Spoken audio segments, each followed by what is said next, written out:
nice. Very nice. Front to back. Leader's garment. Quite happy. It's alright, isn't it? Looks pretty good in that bad boy. Excellent, I think the word you're looking for is... Look at that thing. Looks beautiful, done. Beautiful. Now, only if you're ready for this.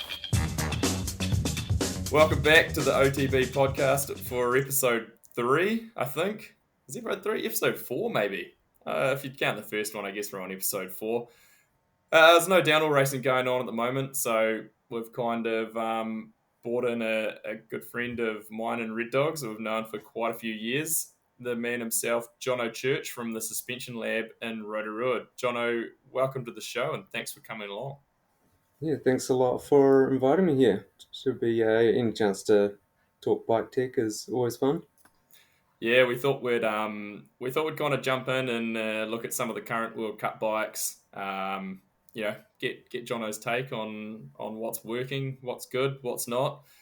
Because he probably knows a whole lot more than a lot of us, so hopefully it might be a bit insightful. Obviously, we've also got Red Dog back with us again this week. Welcome back, Red Dog. G'day. I probably won't add much because I've ridden some of the worst downhill bikes ever built. You might have some good insight sometimes, though. It does give you good perspective. Yeah. Didn't do you too You much didn't harm, race eh? the 951 though, and that was possibly the worst bike ever made. So I think I out-qualified. Oh, no, I out-qualified you, actually. 100%. Most of the field out-qualified me on that bike. It was a pile of shit, but that's another story for another day. We kind of just started chatting before we jump into the bike tech and that sort of thing. And me and Red Dog have discussed this quite a few times of that we were quite sure of who we were quite confident of who we thought would have the most New Zealand National Series like downhill National Series wins over the years. John, if you're going to throw a name at it from our prestigious downhill field that we've had over the years, who do you think would have the most wins? First comes to mind, it'd have to be Nathan Rankin. Well, that's right where me and Red Dog are too. We thought the exact same. Would there be someone since then? There is. Oh, man. I mean, it is probably going to be when I tell you, it's probably going to be obvious. But I mean, if you want to throw another guess in, go for it. But otherwise, we can jump into it. Nah, I don't really have anywhere to go after that. Sam Blenkinsop. He is the clear leader. So I went back. This was a really good use of work time. I have done some serious deep diving into the depths of the internet. I've been on the web archive. If anyone has come across that, they'll know what I'm talking about. That can be a fun trip sometimes. Yeah, so I've dived into the depths of mountainbike.co.nz, nzmba.org, even Vorb, RIP Vorb. RIP. It's gone, Jono. If you didn't know, it's gone. Vorb's gone. Yeah, really? It's gone. It's off. Like within the last few months. Yeah, it's just been switched off. Yeah. But so it came out. Blinky's got 19 wins over the course of his career. That started in Napier in 2006. He was still a junior and he won his first national round there. He beat Fabian Burrell actually. I was at that race. I do remember that one. Well. Yeah. And that obviously leads all the way up to, I think he had 2 or 3 wins this season. So yeah, he's had 19. Nathan Rankin was second on 16. Yeah. And JK was third on 15. So pretty close between those two. So for me, I guess like for us, we're all the same age pretty much. And we were around that 03, 02, 03, 04 kind of when we first jumped into racing the series. And for us, JK wasn't around that much then. So I was actually quite surprised to see that many. But as it turned out, he had a lot. Yeah, he had a lot of wins back through let me just quickly bring this up. He had a lot of wins in the 90s, obviously. So Yeah. 97, 4 wins, 98, 5 wins. So yeah, Oh, he had yeah. a lot back then. So it was obviously Yeah. pretty pre our time. Yeah, yeah. He was pretty world class. Well, yeah, that time already, wasn't he? There Yeah, wasn't absolutely, and he was so many other Kiwis. Yeah, pretty much full time in the US back then. And then yeah, Justin Leov in 4th with 9 yep. wins, and Glenn Cicerich in 5th with 8 wins. So it was Oh, pretty yeah. interesting actually Nice. having a look through it. Yeah, yeah, And yeah, there's actually not that many people. There's only about 3, 6, 9 or so people, maybe 10 that have more than 1 win. So it's yeah. actually Yeah, it's interesting. No, I was expecting maybe one or two more recent names in there, but yeah. I think Brooke was the next current guy, yeah, just back after Glenn Cicerich. So it was yeah, yeah, So he was Hodo the had a next few, closest there. as well. Toto's yeah. at I felt like he'd 6, had a few. Yeah. Mm. so he's on his way. George Brannigan at 6, Darren Oh, Henderson at 7. He had a lot in the 90s, yeah. but How yeah, far it back was did you quite go? interesting. 95. Oh god. I found a whole bunch of stuff on, I think it was mountainbike.co.nz. I actually found an archive that went from like 95 through to 98 or something. So it Yeah, actually went there's from stuff out there. 93, but there was a couple of years that hadn't worked, so I missed out on a couple there. But yeah, I went deep, very Yeah, deep, good work. It's dedication. far too deep. Yeah, and I mean that's now I'm the keeper of the winners. So yeah, I've got National Yeah, Series winners. There was yeah. 2 races I couldn't find results for, one in 05 and one in 06, but they'll come around one day. Oh yeah, which rounds were they? Oh, round 2 of 2005, which might have been Dunedin. It was I think Christchurch. Oh oh, it was no, 2. was it Yeah, Christchurch? Something like you might that. be Or right was that because 04? round 1 in 2005 was that really cold, wet one Triple at Cone. Treble Cone.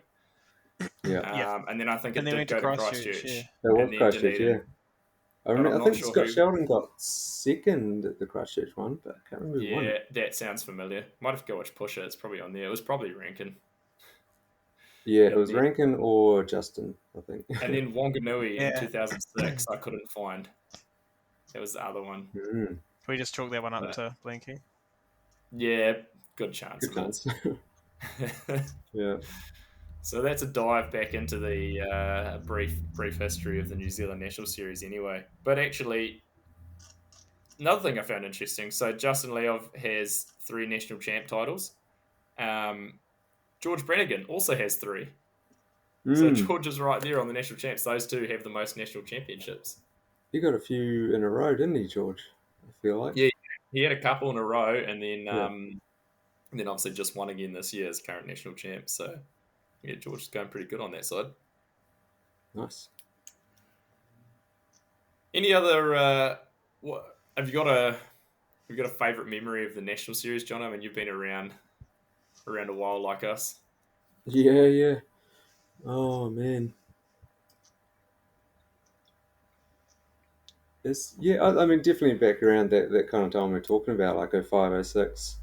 Yeah, it felt like a pretty good time. Like it was, yeah, still good group of guys heading around, and I think we had a couple of chairlift races on the calendar, like Triple Cone and Coronet. Yeah, So they were always those heaps were of fun. pretty special back then because bike parks didn't exist really. So those were pretty exciting to Nah, go to. like and yeah, Coronet had that one downhill track, and yeah, it was just like still, yeah, it still felt pretty awesome to just do laps on that Mate, that track is all still the weekend. same. Ask Yeah, Red you Dog. know. He just turned up on his 1980s pivot a few months ago Yeah. and raced it. Damn Oh, that's right it did. awesome. So Yeah. that was pretty good. Actually, Red Dog, ask your pillars question. But I mean, Oh, it's probably in the results though that we just talked yeah, about. it kind of is in the results. I think that's where this discussion came from as to who has the most. But it was who are the 4 pillars of New Zealand downhill, and I didn't we? We didn't have the same, did we? Nah, so we both said JK, Yeah. because I mean JK was, he was the first guy that really did a lot for New Zealand, so we Yeah. both chose him. Yeah. Justin was kind of the first guy. Justin Lev was kind of the first guy that really made a mark on the World Cup scene, I reckon, in my opinion. Yeah. John was more Norbers, so Yeah. Yeah, yeah, and then Justin definitely. we both had Blinky because I mean he was the first Kiwi to win a World Cup, and obviously has had a Yeah. pretty stellar career. But Yeah. then the one we're not really disagreed on, but for a start, I said Darren Henderson just because he was like he was like the very first New Zealand guy that raced overseas, pretty much. Yep. And Yeah. and I think you said you'd obviously said Rankin for that one, Red Dog. Oh, absolutely, and I stand by that. Yeah. No one can retire that many times and not be one of the Yeah, pillars. I think he's one of the only people who's gotten faster after he retired, isn't he? Yeah, Or at Yeah, least, pretty much. yeah. I actually found Nah, an article on Cycling News from like when he retired in Levin in like 07 06. maybe 06, It might have been and 07 then when he yeah, was he was on the back the next foes. year. He raced that white foes. Yeah, yeah, Yeah. yeah. That was it. He was retiring, and then he was pretty much back the next year. I think. Yeah. I don't think he's ever stopped racing at some level. He Nah, still turns up to Enduros. Yeah. Yeah. No, he's still around. he does. He's still Yeah. fast. He does like XC races with Rob Farmer. They did the Pioneer, didn't they? That's right, they did too. Sounds about That's right. great. Yeah, wouldn't surprise Yeah. me. And then I came around because I was like, I mean, I've always been a huge Rankin fan, but I was sort of like, maybe he hadn't quite done what he could have done overseas. But then he had 2 6 places at World Cups, which was pretty impressive at Mont Saint Anne back to back. So, Yeah. but then this is why we bought this. This is where this whole discussion came up, and where my hours Yeah. of research came into it, because we had to check and see if anyone could possibly have more wins than him. But yeah, Yeah. turns out Blinky had managed to make it into it. Oh, well, there you go. Do you think Blinky knows? Do you think Blinky knows? Do you That think he he cares? You might have just found No. out now. I think there's a pretty low chance he listens to the podcast, but especially he's currently out bow hunting. He shot a goat the other day with his bow, so he's pretty busy. Sweet. Well, since we have no Downhill World Cup racing on currently, there's quite a big gap. Yeah. We did have the XC World Cup on in Brazil last weekend, though. That was actually pretty good racing. Did you watch that, Jono? I didn't get to see that one. I think I just that's the watched the one just been, highlights. wasn't it? Yeah, Yeah. it's first round. No, unfortunately, I missed. Haven't caught up on that one yet. I think it took me another week to finally finish all of the men's downhill World Cup. So maybe in a couple more weeks I'll get the cross country. But, You'll get in there at some point. Red Dog, you would have watched Yeah. it in full, wouldn't you? You're a huge fan. Yeah, definitely watch men's and women's. Yep, Nino shooter. Nino, man, Oh, I did see that result though. Yeah, That's pretty great. that's good. being Yeah. a Santa Cruz fan and rider, obviously. Oh, you wanted I Maroc was- to win. Oh, I was highly excited when Maxime made that pass on him coming into the last Oh, descent, yeah, I and can't I was believe it. like, "Here it goes! Santa Cruz has a World Cup win." Had you already started texting me? I was pretty close to it. And then, man, Nino just powered him like in the last few meters to the line. It was a pretty impressive sprint from Nino. And what Nice. did that time for the Yep. lead in World Cup 33, wins? I think, with Absalom, which is That's- insane. I don't know how that's anyone nuts. could ever do that. How old is Nino? He's got to be late 30s. Yeah, mid to late. Something like that. Yeah. Yeah, because he He's a bit older raced than us, I'm sure of it. the world champs here in under 23, I think. Oh, did Yeah. he? Yeah, And because 06. I think he's a little bit older than me from memory. Yeah, that sounds about right. Late 30s, 37, 38. He's 35. Oh, there you go. 35? 35. He's only slightly Not as older old than me as I then. thought. Yeah. Hmm. Still, that's pretty my old. age We're then. not that young anymore. No. Yeah, that was pretty impressive. Those three and Vlad Descalu made a pretty good break. They were like a minute ahead of fourth, but that was it was good racing. If you can't appreciate World Cup cross country racing, then you're in the wrong sport, because it's That's pretty fucking impressive, those guys. It is pretty good racing, yeah. No, I have I did get into it in the much more recently in the last few years, and yeah, that's it's much more exciting racing, and you can just tell the way that speaking of like a bike tech podcast, you could definitely see the bikes kind of had to evolve with more suspension and dropper posts and all of that stuff. Yeah. So I remember Epsilon's bike started getting quite a lot heavier, like 25 pounds or something like that, and it was, yeah, you could tell these guys were actually it was turning into really good bike racing. Yeah. Yeah. Well, I I think rode on my XC bike today, and I could not ride. If I didn't have a dropper post on it, it would make it no fun. I'm like, I don't know how those guys did it for so long without droppers. Nah, neither. You get used to it, but you just got no margin for error. Like as No. soon as something goes wrong and you need to move your weight, you're like, nah, it's Yeah. game over. Your chest's on top of the seat. Yeah. Well, I got a few questions here for you anyway, John. We'll see where this leads us. All right. First one I've got on my list. What is the best New Zealand made bike ever, in your opinion? Best New Zealand made This bike. one's one that I didn't prepare you for, and I just Yeah, actually wrote yeah, it down about 5 minutes ago. So yeah.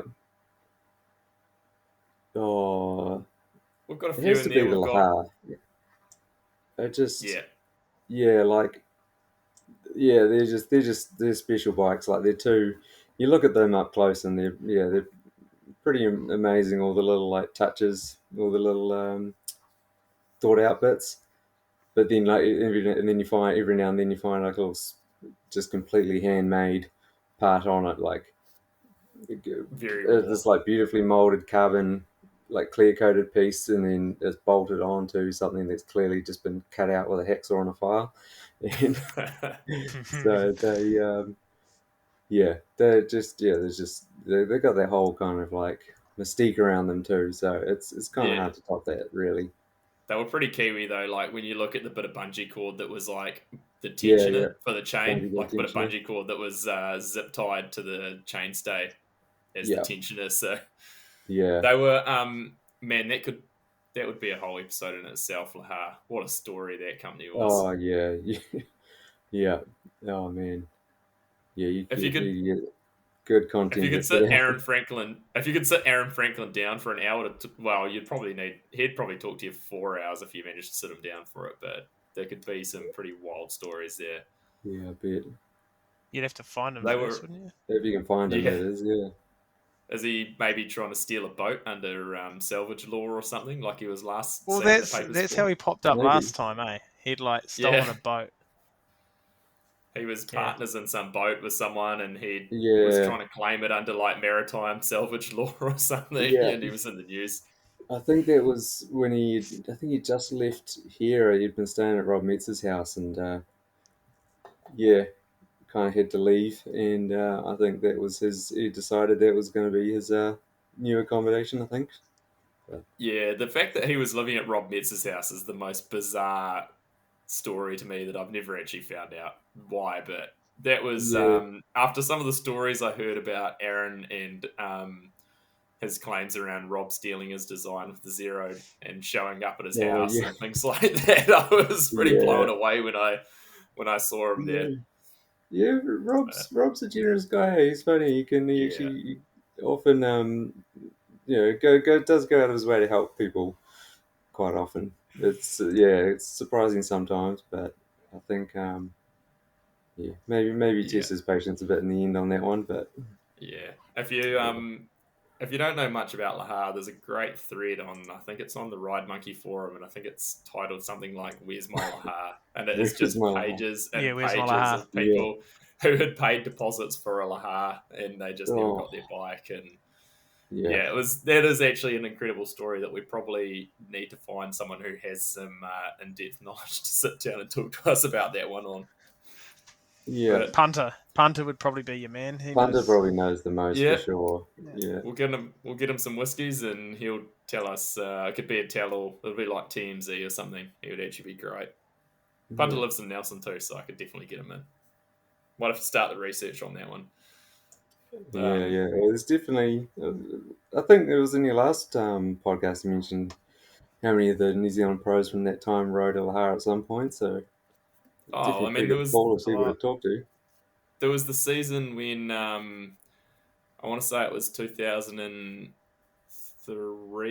and Rankin and Tim Nelson were on them, and they Yep, both of sounds those about right. guys won every single race of the season.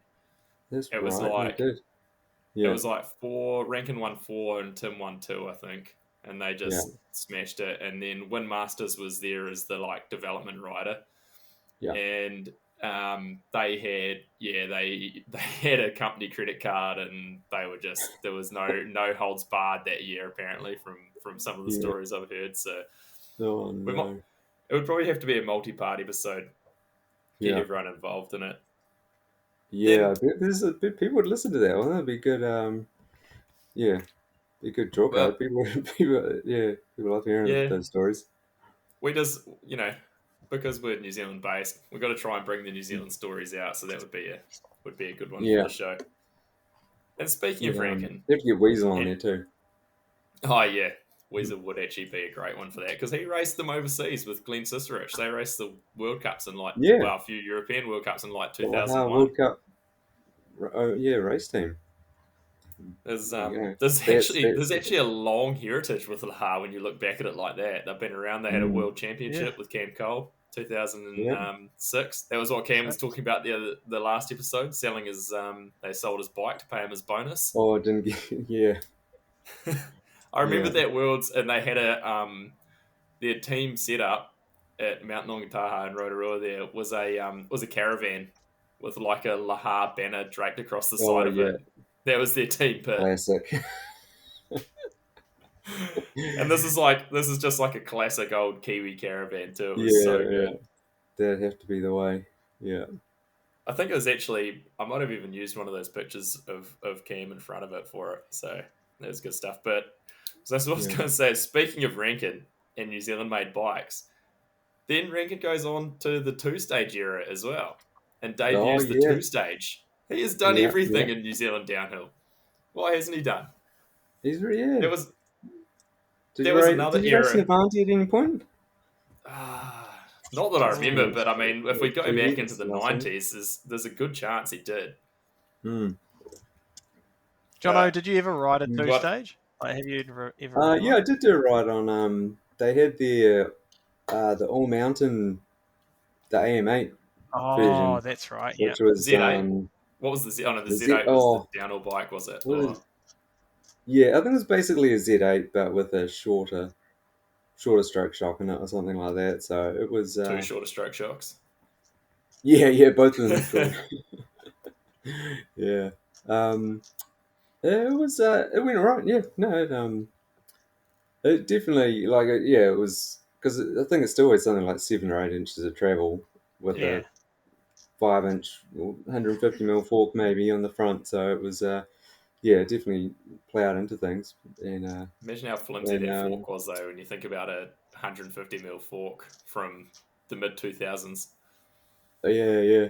It was a lyric. It was that first lyric they had, and they had this problem with the solo air spring at that time that used a check valve, and it would sometimes stick at top out. So when it went to compress, all the air is just bypassing straight through the piston, and the fork, every now and then the fork would randomly just go bam to the bottom, and then Just just full be travel. right Oh, again.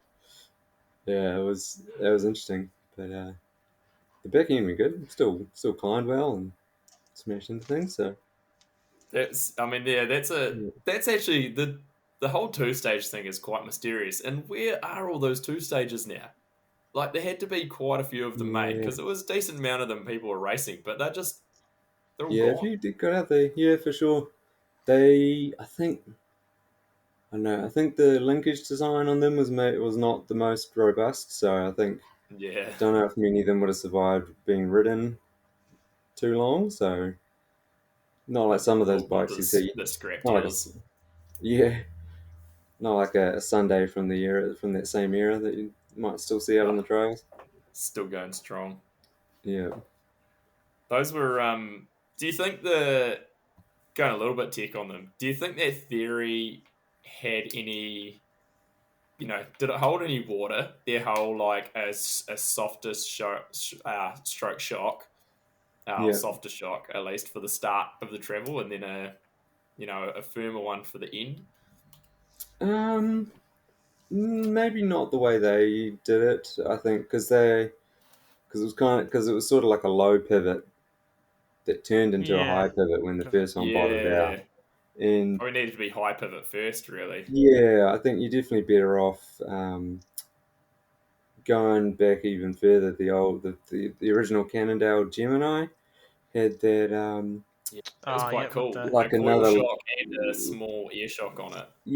like another link on top of the swing arm with seat little stay sort of area, right? tiny like a real tiny high pivot on the back of the axle that um, and so it actually could kind of move in like a square instead of an area rather than a single path. I'm So gonna find a picture of that for our Instagram because that was a cool bike. yeah, I always thought that was really cool. that was a cool idea because the little shot could just work away on the little bumps, and then all the bigger stuff had the main thing My for doing my it. brain as a teenager trying to work out how that worked and where the axle went. It was Yeah, yeah, took me a long time to figure that one out. That was out there yeah, for me. yeah. Were they essentially just trying to separate sort of like split the damping into two separate shocks Yes, almost like something like small. They that. I could think. tune the Yeah, small and then yeah. I think something like that because same with the axle path of it because it was kind of hanging down, so it was mm, basically moving backwards like a high pivot bike, which is all yeah, trend now. And then I actually don't remember too much about the actual shock. I think it was a little air shock, but yeah, yeah, it you could looks turn like it it. It pretty was a Fox one, soft I with think.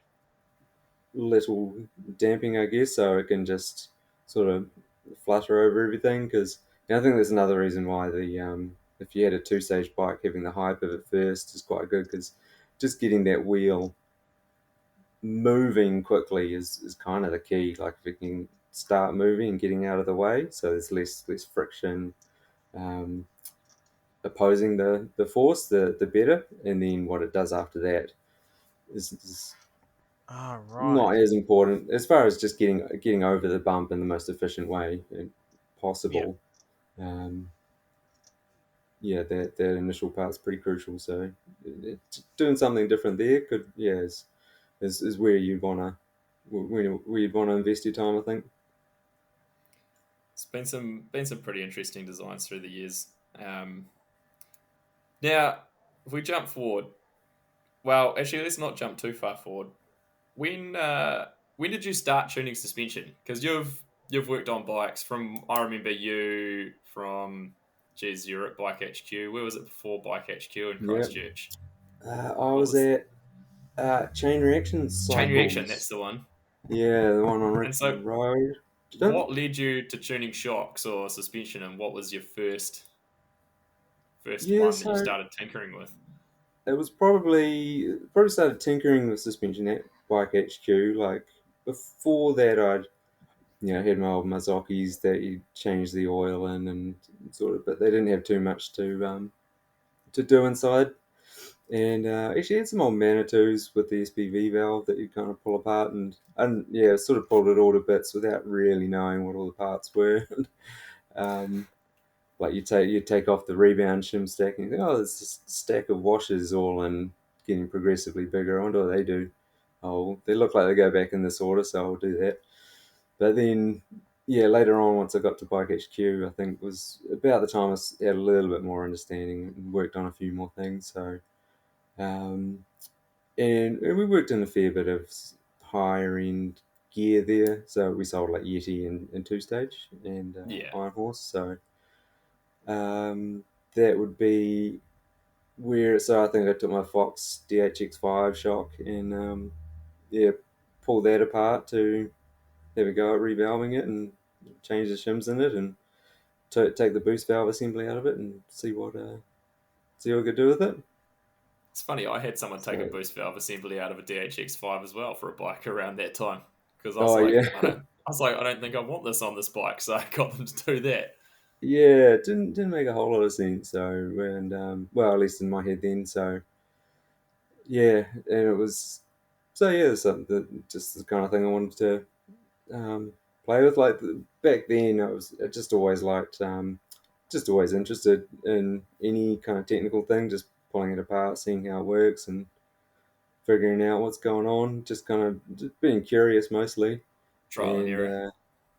just figure it all out. Because yeah, you know, there's these kind of like at the time sort of mysterious, sort of hidden parts inside of them. There wasn't too much kind of information out there about how mountain bike shocks work, so No, just it's funny get because stuck in and learn it.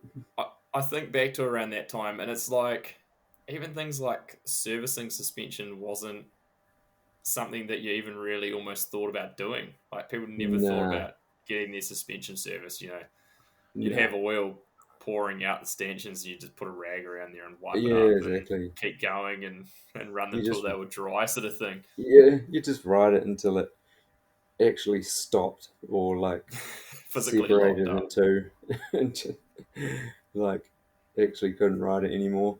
Yeah, it And was then pretty much what when most people did. when did you open your business, the suspension lab? What year was that? That was 2018, November 2018. Man, So like Bike HQ yeah, was kind of 06, 07, and yeah. then yeah, Moved and up then fast to forward Rotorua.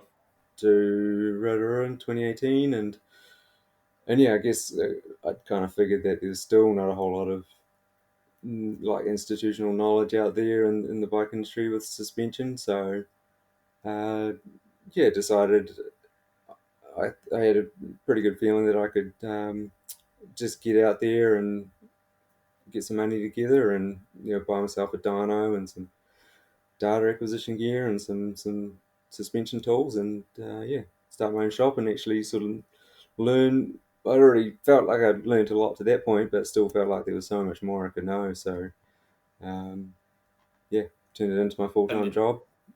so 20 Crankworks 2020, we set your data acquisition stuff up on my V10 at Crankworks, Yeah, that's right. and Yeah. I am still actually running that same Fox suspension now. Um, Oh, nice. and I don't think I've moved more than I mean, I look after it and I always get it, get serviced pretty regularly and that with the guy Yeah, with that's the pretty Blue Shark key. guys. But Yeah. I haven't actually changed anything probably further than about 2 clicks from that setting that we ended up on from that. So it Sweet. That's stayed good. it stayed running pretty consistent. That was a good Yeah. setup session, that one. Oh, sweet. Oh, that was good because I think I only hit you up about that like the night before in the morning or something. It was Yeah, yeah, pretty much. It was normally like, hey, here's pretty. my bike, and I'll come grab it for practice, sort of thing. So that was Yeah, cool. yeah, yeah. No, it's definitely yeah. Oh, yeah. Just having any kind of actual sort of data or just being able to quantify your bike setup just makes it so much easier. Like it doesn't tell you the answers, it doesn't tell you what to do, but it just gives you just this clear picture of what's going on, and yeah, just Yeah, removes a lot of doubt. So for me, I remember sort of being yeah, like, well, this is where it feels like it's really blowing through its travel or whatever, and then you could bring it up and be like, yeah, well, there's a massive spike or whatever, and how quickly you yeah, go through it here, and so it was pretty cool to mm, do that and have a look at that. yeah, It was pretty interesting, and I can see how it's valuable and why it's so valuable to these World Cup teams currently, because they're just yeah, taking so much of the guesswork out of it, especially for a rider who's maybe a bit inexperienced and not exactly sure or how to talk about what their bike's doing.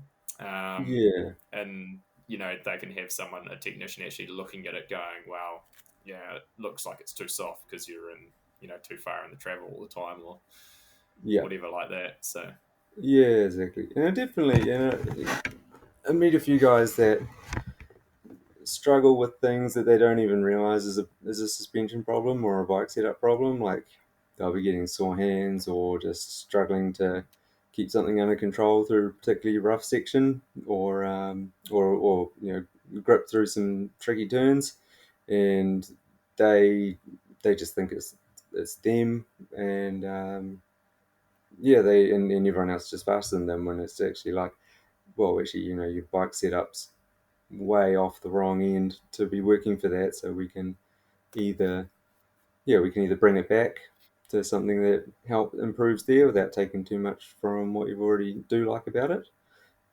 And they're like, oh, okay, well, yeah, we'll try that. And it How just, many it's, how yeah, many helps people do them you feel a bit better. find don't even have don't even have a grasp on the difference between high and low speed compression and rebound? Like, they think the opposite of what they're actually doing, because I've actually talked to a few people myself like that, and they just Yeah. aren't sure which one's actually doing what.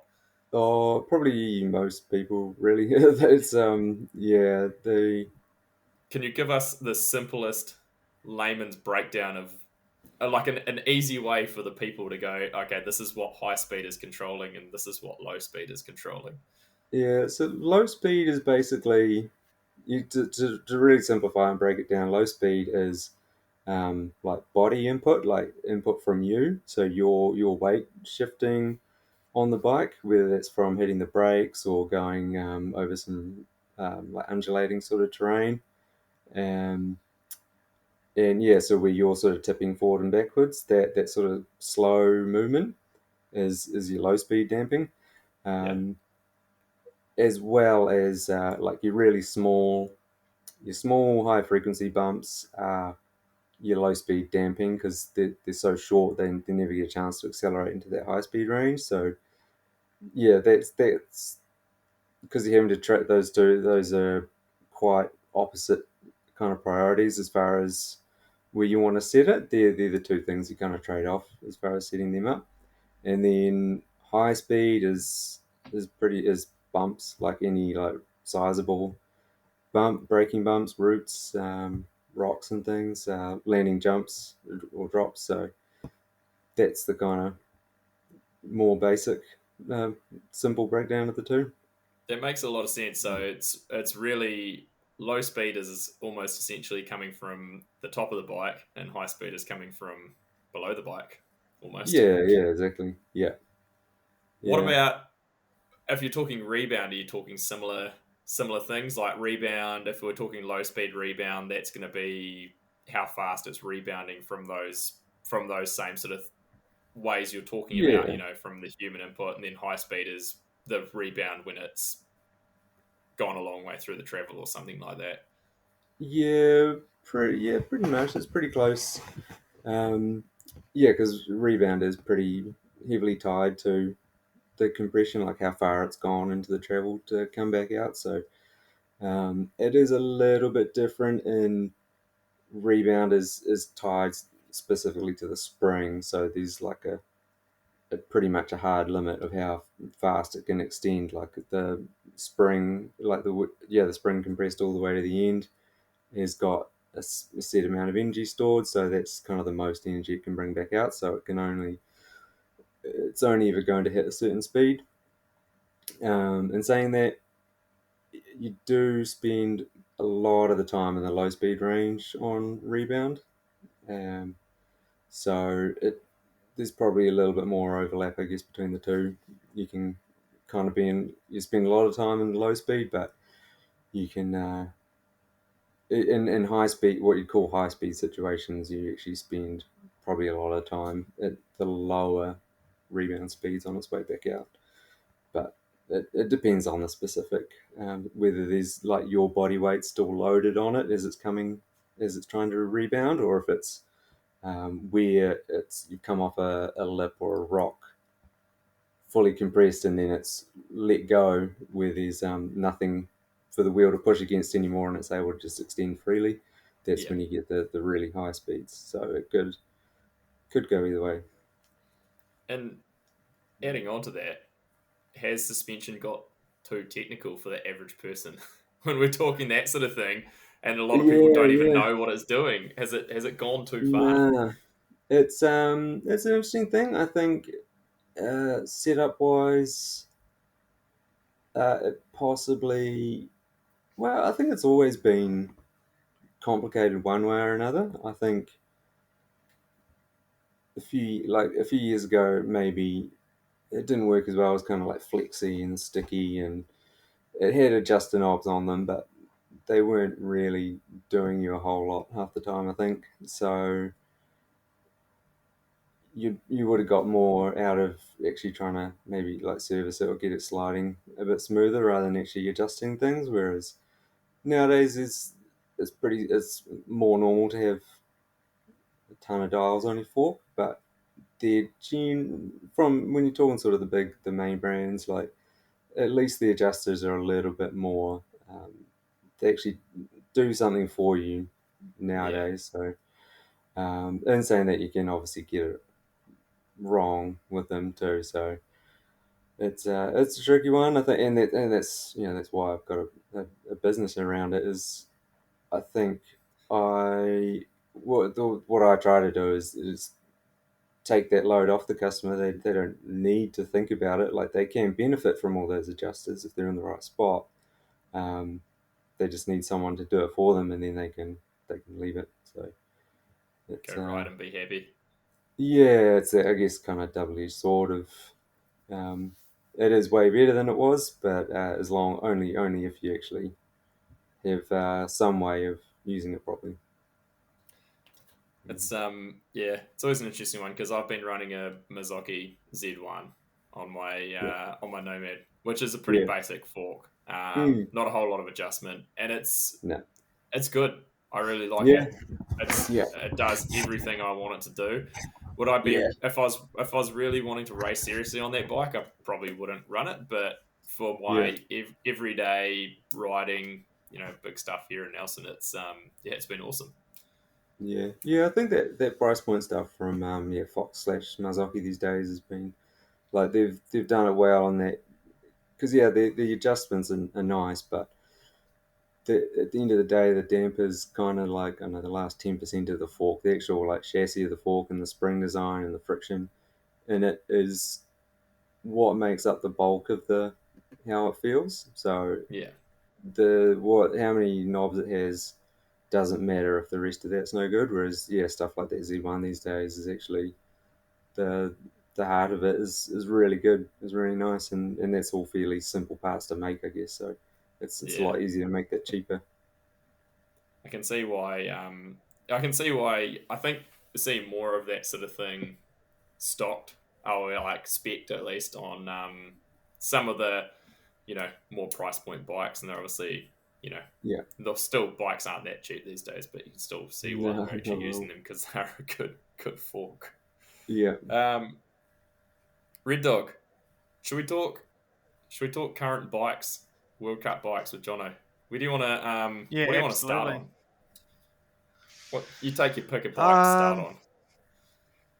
let's start. I'd like to start with the Commensale because I'm yeah, intrigued with their approach at the moment, and it's kind of built over the last few years. So I'd be keen mm, to get your take, John. Maybe yeah. I don't know. Do we start with the most recent bike, Kerry, and what they've brought to the table there?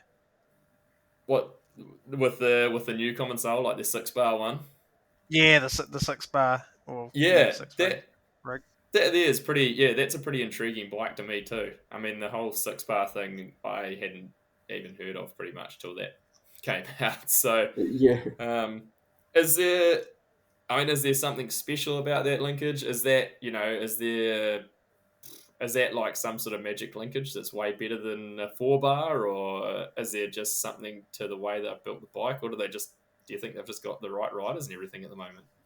Oh, I think Commensale, I have to say they seem to be doing a lot of stuff well these days. Like I think they've definitely got a pretty good package as far as the bike's obviously good, but they've got some amazing riders too, and they seem to have all the teams seem to have good support around them too. But I I do like what they're doing a lot. I think they're actually doing some cool stuff, and the main reason I think they've gone with that 6 bar is just the tunability and the freedom to adjust it, especially last year when it was still in very prototype stage. You could see everyone seemed to have different links inside there and different rocker plates and all sorts. I think different idler positions. So you can really play with all that stuff and fine tune the geometry, or the kinematic of the frame to suit the rider, and then so to tailor it to their tastes. But then I guess that's from Common Sales perspective, that's all just good, useful data for fine tuning it, the production bike, which they've brought out now this year. So um, yeah, I think that's just that adjustability factor to it is probably the biggest thing. Like even if you're not physically making the bike adjustable, you do just have more freedom to tweak the exact kinematic that you want when you got more links to it. Obviously, it's harder to do because the tolerances of getting all those links in the exact right spot is pretty tricky to actually make it do what you wanted it to. But if you're pulling it off, then it's definitely a good way to go. With What? the 6 bar. Sorry. Oh, sorry, you go, Henry Dog. What exactly are they?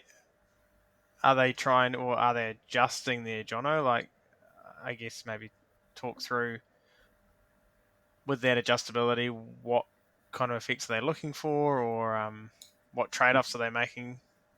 I guess Yeah, because there is a lot of sort of little parts and things on that 6 bar link. You mentioned that, yeah, there that is. plate and Yeah, stuff.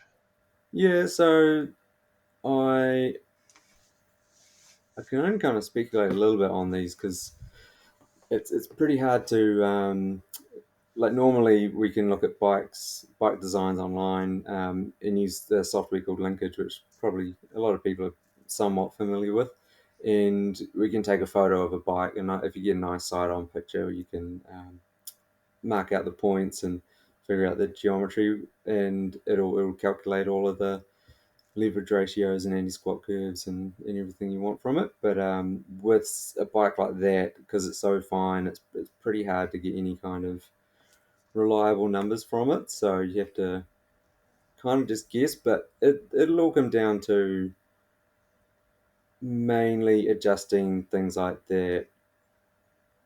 Because because with a multi-link bike, the wheel isn't pivoting around a single point like on a single swing arm. It's these where those the plane of those links intersect is what's called your instance center, and it's kind of somewhere around the frame, and that point migrates up and down or back and forward through the stroke, and where exactly that's pivoting at any point in the travel changes how the bike responds to acceleration and braking and bottom out. So they will be, you assume that they're fine tuning those like the exact anti squat or anti rise points in the travel, and then also the rate of how those change through the stroke as well, which is almost as important as hitting like the specific numbers you might want.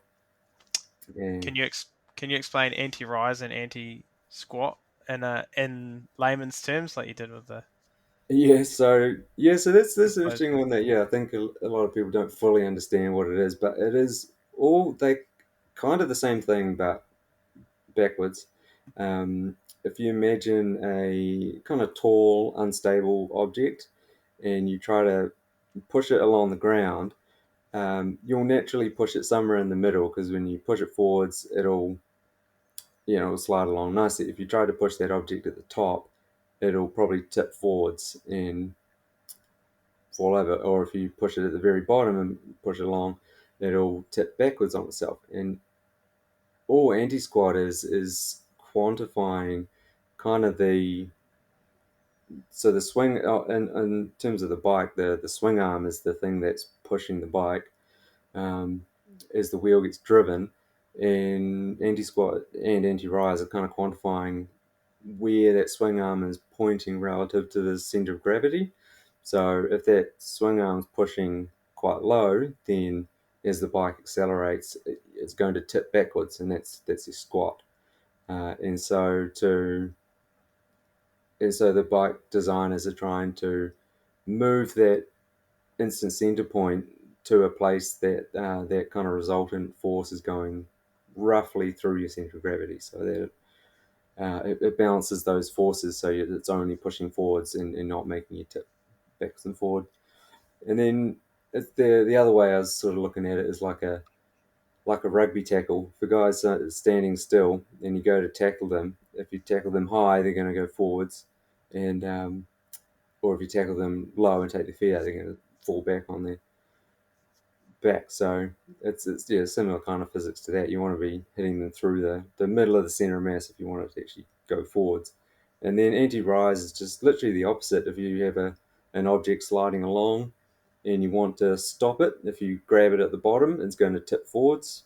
Whereas if you grab it at the top, the bottom of it will kick out in front and it'll fall flat on its back. So that's all that's happening with on a bike when when you're trying to pedal it. Um, it's just pushing on this unstable kind of weight. So you want to try and balance that as well with the chain forces as well. I think a lot of people think that the chain is the sole driver of anti squat, but it's actually just one sort of component on top of the main force, which is that swing arm angle, really, the angle that it's being pushed Yeah, through. yeah. Yeah. That's right. There I've is a never lot. heard it described like that. It's really interesting. It's a quite a cool way of describing it, Jono.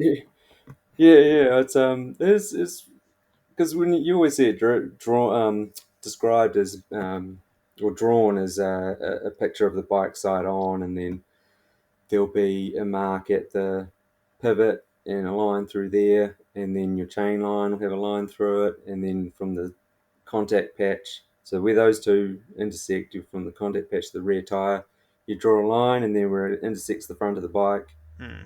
the height of that relative to your center of gravity is your anti-squat number. And you kind of look at a plot like that, and you're like, okay, I don't know where you got all of that stuff from. You're kind of just joining random lines on here to look at it. Once you kind of figure out the actual forces happening, it makes sense. But yeah, it's hard to relate that to the real world. So So that means even like a chainring size change, like you went from a 30 to a 36, would yeah, play an effect on yep, it. yeah, definitely, yeah, yeah, Interesting. and then same at the back end, going from your downhill bike 25 tooth at the biggest cog down to your Yeah. smaller 15, 14 tooth. You'll be increasing your anti squat normally because that angle of the chain will be getting higher. Yeah. So and that's one of the interesting things about these new bikes with idlers is you can somewhat decouple the chain torque from um, the actual pivots of the suspension on the anti squat, so you can have a high pivot, a higher pivot to gain whatever um, thing that you're looking for with that. But normally that would increase the anti squat. A higher pivot's going to have a higher anti squat, um, and then you can use that. But if you don't want that, you can use the idler to offset that a little bit, depending on exactly where you place it and the size of the idler and the position. So Well, it's that's one of my yeah, questions just a bit further down. Why have yeah, Mondraker added an idler? Obviously, they are trying to do something with yeah, their yeah. suspension. They're trying to fix an issue that they're having, I would say. Yeah, so I had a feeling that would be a question because it is something I when I was looking at sort of having a good look at the current bikes the last sort of couple of weeks, I did spend a bit of time on the Mondraker trying to make a nice model of the bike, the stock bike, and then look at a bunch of photos of the idler to try and figure out exactly where they placed it.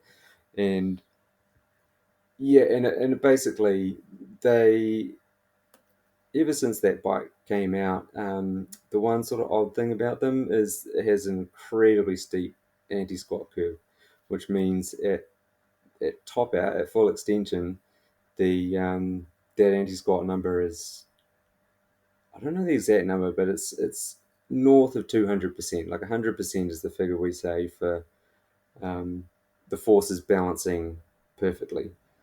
And so that's roughly what most aim for. And with the Mondraker, it started somewhere over 200% and then rapidly dropped to roughly 100% at sag and then just kept going really steeply. which works well if you're running that specific amount of sag, because obviously when it's that steep, if you have 2 or 3 millimeters less sag, you've all of a sudden gone from say 100% anti squat to about 150%, which makes suspension setup kind of really tricky. It is, and it can be just a little bit too firm, and you get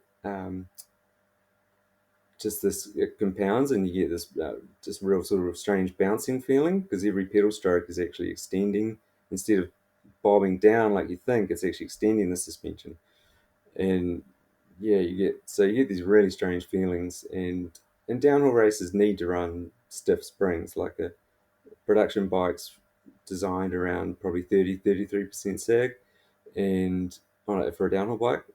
But most World Cup guys are probably more like 25%, maybe less sometimes. So I went and played around with the idler position to try and get it as much as I could, and for sure it flattened out that anti squat curve a lot. Like I shuffled it around a little bit to see how much effect it would make, and either way, it's definitely, they've brought that well down to kind of more normal levels. So mainly that the steepness of that curve isn't as radical as it was. So yeah, because the other trade off to that is obviously pedal kickback. Like it's almost directly tied. That if that chain torque is really strong, you'll get strong pedal kickback too if you're trying to pedal through bumps. So that's where the And O chain obviously comes into effect for trying to yeah, alleviate some pedal kickback. yeah. Um, the place that's most noticeable actually is steep, kind of slower, steep terrain where you're on the brakes, where you're really riding the brakes, because it's more when that Uh, the brake is the rear wheels being locked up or under braking, because that's the thing that's pulling back on it, and then so yeah. that's what'll normally the free wheel is moving enough that on its own the free wheel won't pull on the chain too much. But under braking is where that's not happening. So Yeah. um, they, I think they're definitely looking to relieve that a little bit.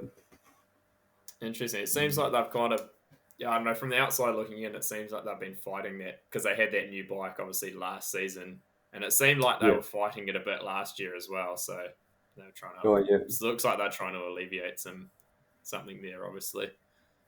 Yeah. I haven't had a close enough look at whether they actually raced with the idler on or not. I couldn't quite tell. They did. They did. I didn't think they did, but I had a look at some photos, and David Trummer definitely had it on. Oh yeah.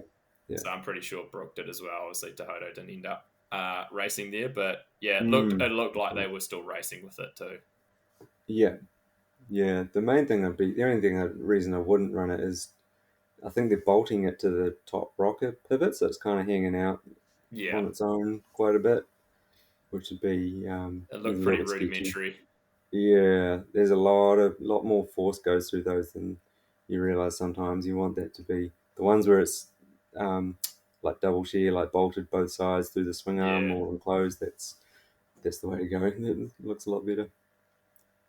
Mm. So obviously, idlers have become the thing recently. Yeah, Um, why is the 4 bar linkage so popular? You look at, I mean, Trek obviously had the session, and now they have their high pivot version of the session. yeah, Intense have just come out with their version of it, which was a big yep, departure for Intense, obviously. yeah, And yeah, Nico Malali with his Frameworks bike, very similar yep. again as well. What Mm. is it? Is that kind of a simplified version that still works really well of sort of like the 6 bar or something like that? It still gets a good wheel path, and it's maybe easier to Yeah, get the kinematics right, or yeah. It's generally the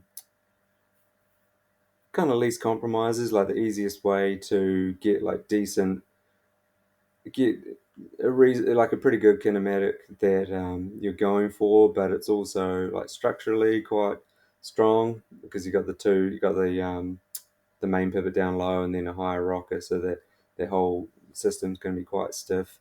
Uh, Obviously, not so much of a deal with downhill bikes, but with trail bikes, generally having that shock vertical is fairly declutters the front triangle. So if you're running a water bottle, Yeah, you've got more room makes there. sense. But even on a downhill bike, it gives you a bit more freedom with what to do with the front triangle, and that bottom bracket region is nice and strong to actually bolt the shock to. So, or yeah, there's just lots of good practical reasons for running a 4 bar like that.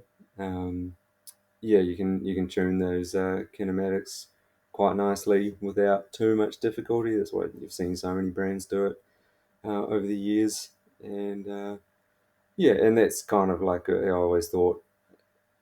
Yeah, if I was designing a bike, that's pretty much the way I'd go. Would be the first thing I'd look at because yeah, I think it's just going to be a lot easier to get a good bike out of it.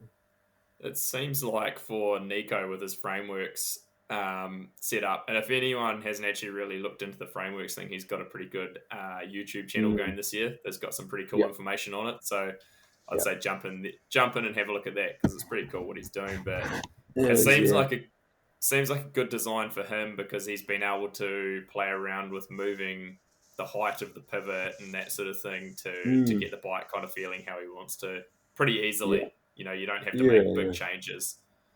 yeah.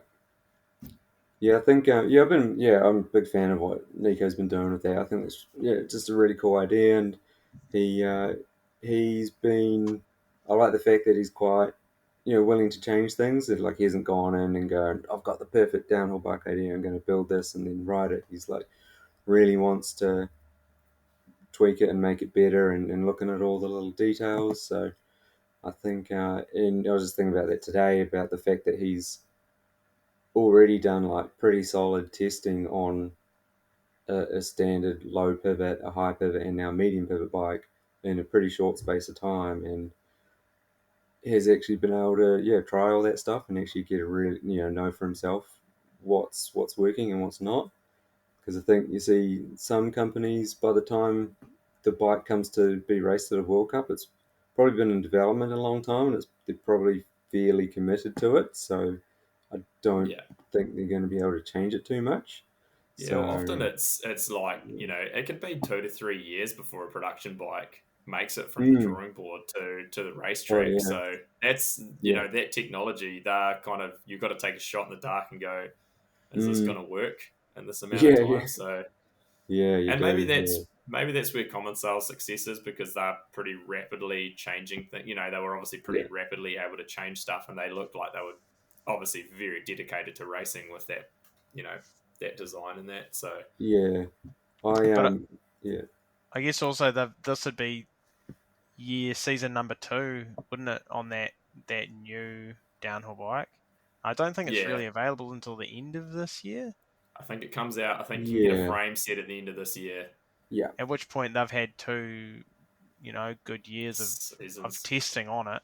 mm, That's maybe a little bit bucking the trend because as you said, the companies are sort of design develop over a 2-year period, get it under their race teams. At which point maybe that window to develop any further is gone, um, mm, and they can't really make any changes for the next few years yeah, until the next exactly. model And year I think comes out. yeah, and I think I mean I can't imagine too many racers would want to be on a bike that's kind of not that developed. Like you're going to be wanting something that's pretty well refined, but which is why I did quite like what Console did last year and just making the bikes like clearly adjustable so that they could still make those tweaks, and so that those race guys could get themselves comfortable on that bike and they were going to be able to set it up how they like it. But then also, yeah, that I'd be yeah I you'd think that hopefully that some of that feedback went into the bike that's being released this year. Like maybe they've had their development process kind of in parallel, so it's been moving along in the background, but then the kind of final decisions on the geometry and things weren't made until the team had finished last season on it. Jono, on the high pivot, I guess craze at the moment. Why now? Like we've seen high pivot stuff with idlers. I mean, we were talking about the two stage earlier that had Yeah, every which pivot you wanted. We've seen, you've Laha. seen it for the last yeah, forever.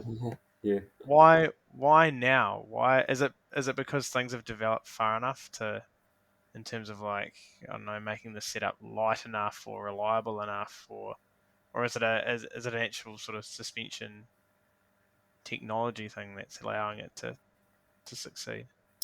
Not too sure what it is because I guess it's kind of bubbled away. Like I think because obviously Zero is another. I don't know if you mentioned them before, but obviously another New Zealand brand that um, yeah had a real a good stab at putting a production downhill bike, high pivot downhill bike out 10 years ago, and I think I'm pretty sure that definitely got some good followers to it, and then I'd say I think it's just the fact that someone at Commonsail kind of took that punt to invest in a production downhill bike and then went out and proved it with well they had a number of people winning on that bike really and then they've just been able to develop it for so many years now that I think that's what made people kind of pay attention because it's one of those things that's always been around. It's definitely not a new idea, but yeah, I'd say that people do understand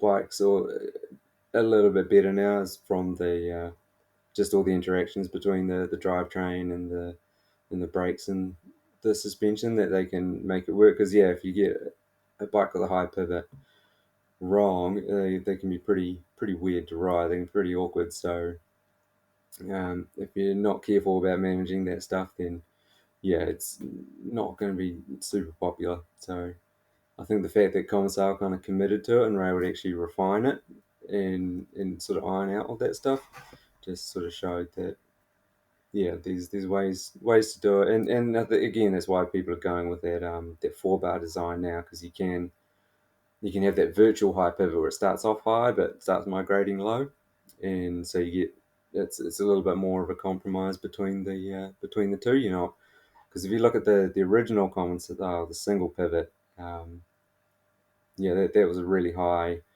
um, not super backwards, but just really high pivot, so full on rearward axle path, super high anti squat and anti rise numbers. So, um, and now even they've moved towards that 4 bar or now 6 bar design to try and get the best of that bike, but get those other aspects under control. Yeah, it seems the I don't know. And just from the outside, for me looking in, it seems like the high pivot is just like everyone's trying to jump on this bus and like, Yeah, holy shit, we need to bring a high pivot bike out. We've got to do it because this yeah, is the only thing that's winning. But then like you yeah. look at it, Bruni and Finn Isles obviously on the specialized demo, like Well, yeah, they're exactly. Yeah, they're into season 3 on that bike. I think it yeah, is yeah, now. And I mean, yeah, obviously they qualified, first and second, wasn't it, at yeah, Lords? So there's yeah. That's the thing. no Yeah, real issues going on there, or second and third, or whatever it was. But yeah. yeah, is there something special about the demo, or is it just special riders, a well set up team, good Yeah, I think suspension? yeah, the specialized thing, yeah, is definitely yeah, like amazing riders and great support from the team, plus like the Olin suspension support that they have.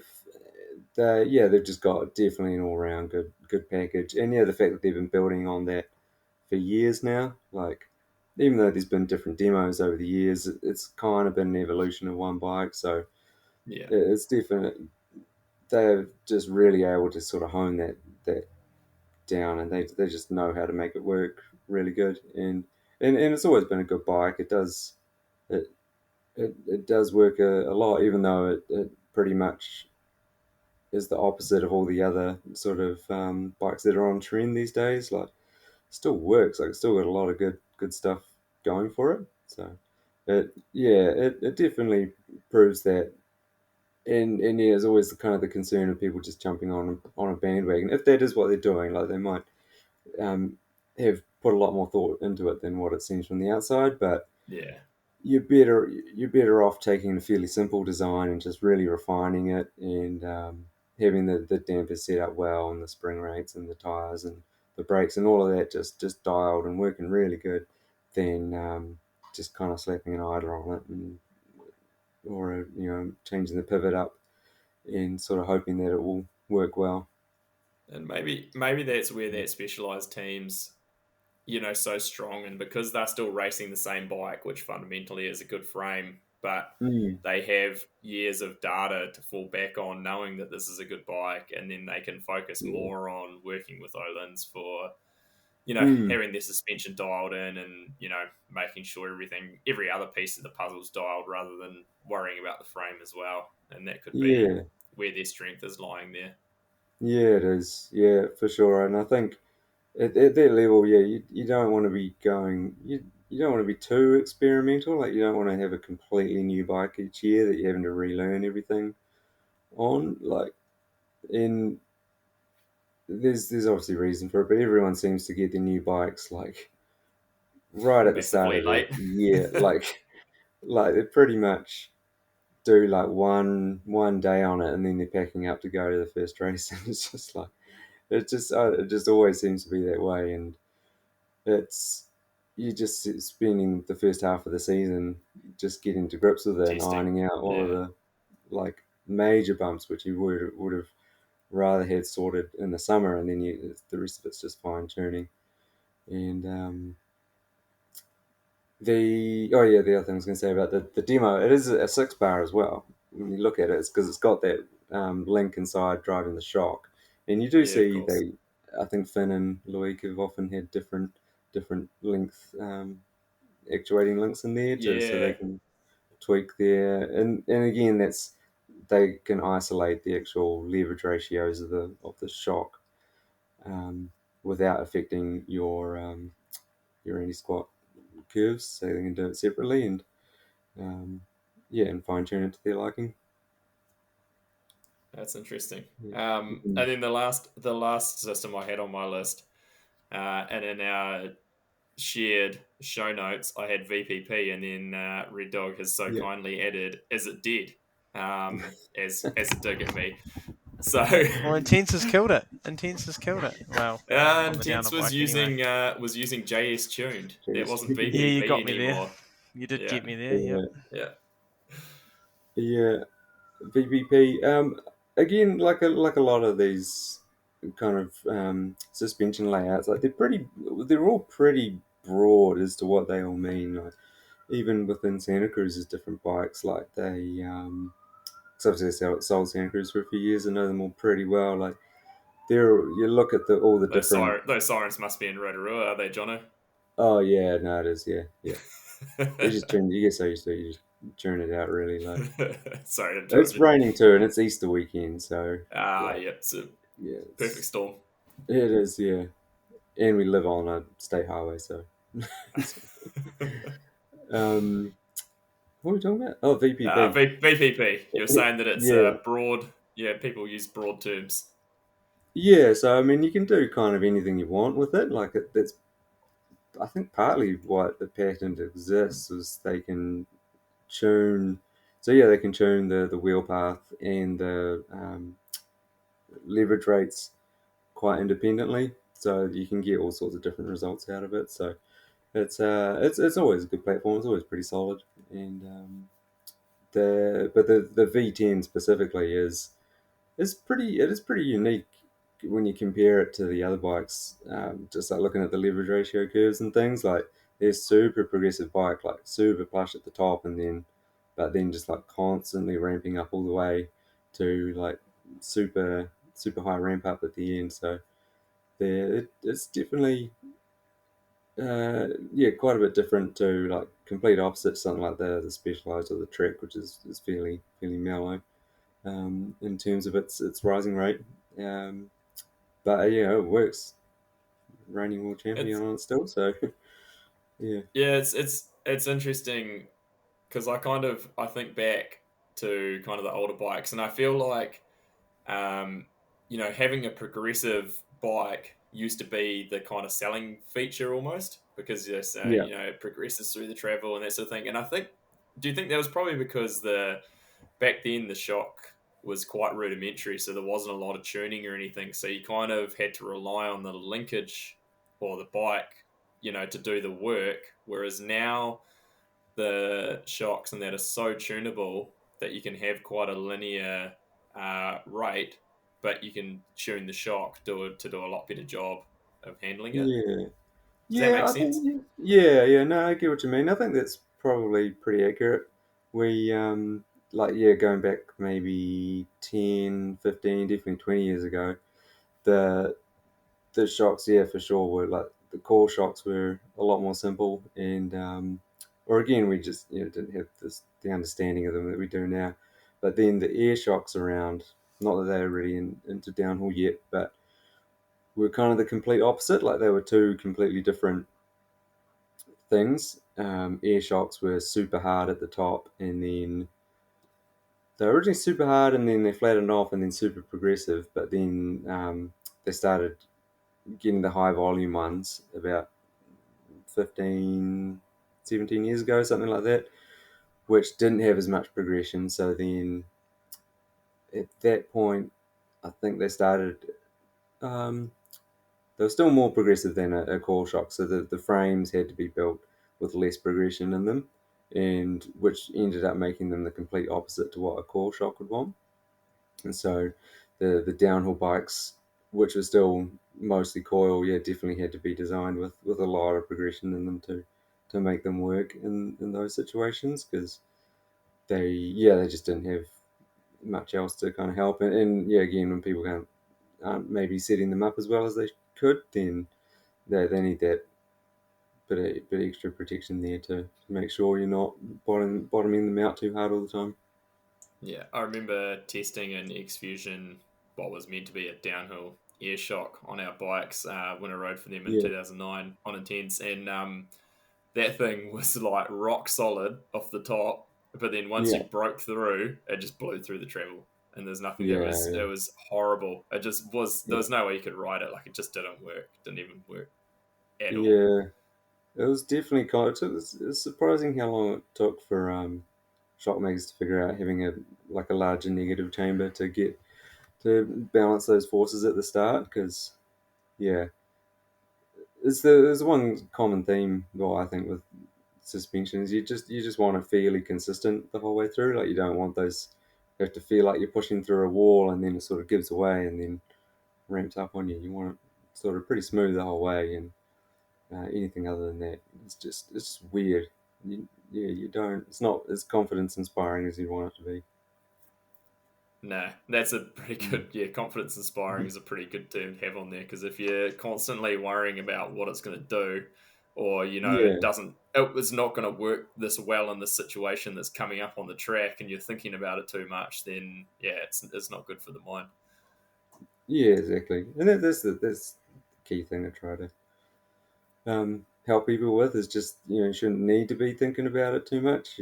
Hopefully, it's just should be just doing its job and not getting in the way. And when you get in trouble, it'll save you. And the rest of the time, you can just have fun, just do your thing. That's what you're after. Mm. I don't have too many. Well, I don't really have any other questions on my list. Have you got anything else for Jono, Red Dog? Um, I guess going back to the air shocks, Jono, Yep. is it pretty safe to say that in term, I guess we're seeing a lot more of them, especially in World Cup downhill. I think that almost every common style rider is running an shock, except for maybe Camille. Um, is it safe to say that the heat management issues of old are all but gone, and that we are seeing more riders run an air shock because of that tunability in terms of the spring rate? Um, I think yeah, it's been interesting. I think if anything, I feel like there's more like core shocks are coming back. Like we definitely had a period of air shocks being pretty standard, and then in downhill, and the last couple, I think coil's been coming back a little bit. Outside the Commonsale team, there seemed to be quite a lot of coil shocks, on, especially on guys that I remember riding air shocks exclusively. So, and and it's kind of that thing where frame designs converge to that point. I think Kieran mentioned it earlier, where the the frame designs are a bit more linear, a bit more consistent, so you can kind of run whichever you want. And air shocks definitely appeal a lot of people in the fact that it's easy to add more pressure or add some volume spaces to make it firmer, and you don't have to think about it too much. Um, and that suits some people. They don't want to have to think about things too much. Like um, I love coil suspension for the fact that it doesn't have that friction and it's always consistent. But it does take a little bit more time, a little bit more understanding sometimes or at least just sort of breaking those habits of setting up air shocks when you're setting up a coil. That sometimes it's easier just to stick with the air. So I think you'll see, you'll still see a fair bit of that there. Yeah, right. No, it's interesting. Mm. Yeah, Um, I guess my final question. yeah, KB and I kick this back and forward all the time. yeah. Favorite downhill bike of all time. If you Oh could have yeah, anything, and it would be in, you could hang it on the wall, you could ride it. I think Doesn't KB even even it doesn't says bike and track. doesn't even need to be the best working bike. Just something something over the years. yeah. Yeah, something to hang on the wall. It would have to be it would be one of the best working bikes, I guess. It's a toss up between the Honda and one of the late 90s Sun bikes of Nico's Oh, slash or Two one of his V two Process good bikes. choices there. Yeah, V Yeah, like processes they were both cool bikes. yeah. Just the fact they were both purpose built pure race bikes. Like you don't get too many of that until Nico Mullally this year. You just don't really get those out and out, just pure built bikes. Which, I think they're always just a bit more special. There's just everything about them is just made of speed in mind and performance. So, I um, mean that Honda what was was a in? pretty special time. When Yeah, Honda just jumped in and built a purpose built yeah, race bike that was something totally different to kind of what we'd seen. I mean, yeah, yeah, that would be yeah, incredible to have one of those. I'd love to even just get my hands on one to have a look at. I could probably yeah. I spend know. like a few yeah. hours just looking around every single little bit on it. There's Oh, some you cool would. stuff going on there. To I me, they know. become more and more intriguing with time. So, like when you watch an Earth movie or something, and you notice something that you hadn't seen before on it, it's just like, man, thinking about what they would have had to do to develop that from scratch, Yeah, yeah, down to like they were running, were they running Showa on it, Kieran? Yeah, Showa. They had yeah. Showa Tech with them the whole He was season and on show, everything. yeah. And Yeah, the Japanese guys ran KYB Yeah, as well. KYB. Yep. Yeah, but they're both Matty, factory super motocross suspension. what was quite Yeah. interesting was the interview I think Matty Leacoinen did with Andrew Neathling on his podcast, and he talked about how they actually had an electronic lockout on the bike. So Oh, yep, Oh yeah, they that had a was button cool. and it locked it out for like 3 seconds or something, so he could lock it yeah, out, out of the start gate or wherever if they had a sprint and that sort of thing. That was real interesting because I bet no one yeah. knew that was going on back then. Nah, that's cool. Oh, yeah, I love all that stuff. I love hearing about. Yeah, just all these little tech trick things that people worked on, and yeah, like what you're saying, Red Dog about that. See, when you look at them, look back at those bikes and you spot new stuff. It's funny how often you learn about something today, you go, oh, that's like a really cool idea. That's a really clever way of solving something, and often you'll look back at a bike like the Honda, and you're like, oh, they were doing it. They already had that on there, and Yeah, that just it no kind of one else has clicks, picked up. like, oh, Yeah, that's why that was like that.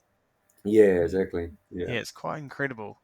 The yeah, the Nico V process bikes. I mean, that whole setup, the fact that Villiers went in like while he was at the top of the game, the person I can basically most likely reference him to currently is like if Bruni decided to leave the Specialized team and come out with Mm. his own bike and still keep Yeah. winning next season. Yeah. Like it was insane. He was in the Yeah. top of the game and went Yeah. that way. It was incredible. Yeah. I think he didn't have much choice, didn't he? Like, no one wanted to sign him or something because they didn't want it. They were worried if he didn't win, it'd look bad, and he kind of Yeah, had it no looked bad. choice. Yeah. Yeah. And That was the rumor anyway.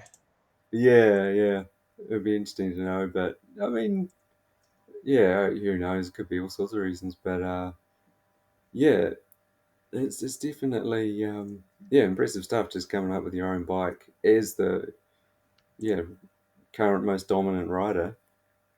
That's Yeah. but yeah, just having that confidence, I guess, and pulled it off. It was a there was some pretty cool stuff going on back in those days of the sport. Yeah, Well, probably pretty much wrap it up around there. I think that was a fun yeah, way to end it. I think. Thanks for your time. Thanks for your time tonight, Jono. It's been awesome. yeah, no problem. I think I've actually learnt quite a bit myself, so it was Well, good. that's good. Now, well, hopefully, people listening might learn a little bit too. Yeah, and I've got an idea like to do. for some future episodes, and I think we'll definitely have to get you on for one of those. We won't reveal it yet, but I'll tell you once we stop recording. But I think you'd be a good All one right. for that too. But Okay, cool. yeah, if Sweet, anyone out there listening doesn't follow Jono, jump on to Instagram at the Suspension Lab. He's a good That's follow. me. He's got some interesting tidbits that he puts up on there. So yeah, jump on in there and give him a follow and learn some more about suspension tuning in your day-to-day scrolling. Well, we've hopefully got a couple more episodes coming up before we get into Fort William. It still feels like it's weeks away anyway, so I'm sure we'll fill in the time. But yeah, thanks again, Red Dog. Thanks for making it this week. Thank you. Thanks, Jono. Not a Always problem. good to chat. Thanks for having me. Alrighty, we'll see you next week. What's up? I come from the land of down on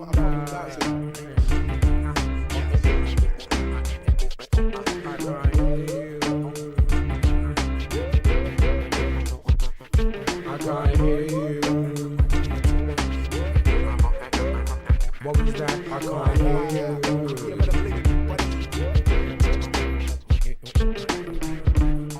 I let it be like John Lennon, the anti-serum that you don't get for poisonous venom. Read the label carefully, I'm only here for the show.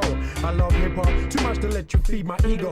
In the key of F-U-C-K, Y-O-U. I mean, why do I owe you if you're not helping me through? I mean, why do I owe you if you're obstructing my view? Success is not my castle, just a house that's brand new. You see, I irrigate the culture, give it shape like a sculpture. Still complicated, drop like I'm supposed to. B-L-I-T-Z like my DJ.